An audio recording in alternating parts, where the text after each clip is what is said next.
এগুলা কোথা থেকে নিয়ে আসলেন? আমার খেতে গাছ মরে গেল, দুইটা পাইলেন। বিক্রি করবেন? হ্যাঁ। হ্যাঁ, কত করে দাম? কোনটা নেবেন? এটা কত? এটা দুইটা নেবেন? হ্যাঁ, 160 টাকা দাম। দুইটা 160 টাকা। 80 টাকা করে একটু বেশি হয়ে গেল না? একটু বেশি হবে, তার কারণ আছে। ঠিক গাছ আছে। মরে মরে সাপ হয়ে যায় সব জায়গায়, এই জন্য দামটা একটু বেশি। মরে সাপ হয়ে গেছে, এই জন্য দাম একটু বেশি। আপনার বাড়িতে কে কে আছে মুরব্বী? আমাদের বাড়িতে আমার বাড়ি আছে, মেয়ে আছে। আপনি খুশি হয়েছেন তো? হ্যাঁ, খুশি। আল্লাহর আরশ পর্যন্ত খুশি হয়েছেন? আর শুনতে খুশি, তাই কয় কি সেই হাসি না তো, আরেকটা হাসি দিবেন নাকি? আরেকটা হাসি দিবেন? খুশি না? কত হয়েছে?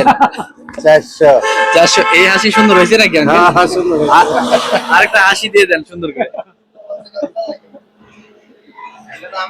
নেন তাহলে এই 100 টাকা আপনার জন্য। এই টাকায় দিয়ে যায়। কয় টাকা পাইলেন? 200 টাকা বকশিস পেয়েছি, 300 টাকা মালের পাইলাম। মালের পাইলেন। ও, চাচা একটা প্রশ্নের উত্তরের টাকা পাইছে।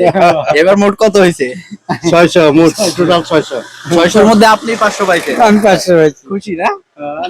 আলহামদুলিল্লাহ। আলহামদুলিল্লাহ। আলহামদুলিল্লাহ। আপনার হাসিটা কিন্তু আসলেই সুন্দর। হাসি সুন্দর না আঙ্কেল? হ্যাঁ, খুবই সুন্দর। বয়স্ক মানুষ হিসাবে দাড়ি আছে। হ্যাঁ, দাড়িটা আছে এবং খুবই হাসি খুশি একজন মানুষ। আমরা চেষ্টা করেছি চাচাকে একটু খুশি করার জন্য।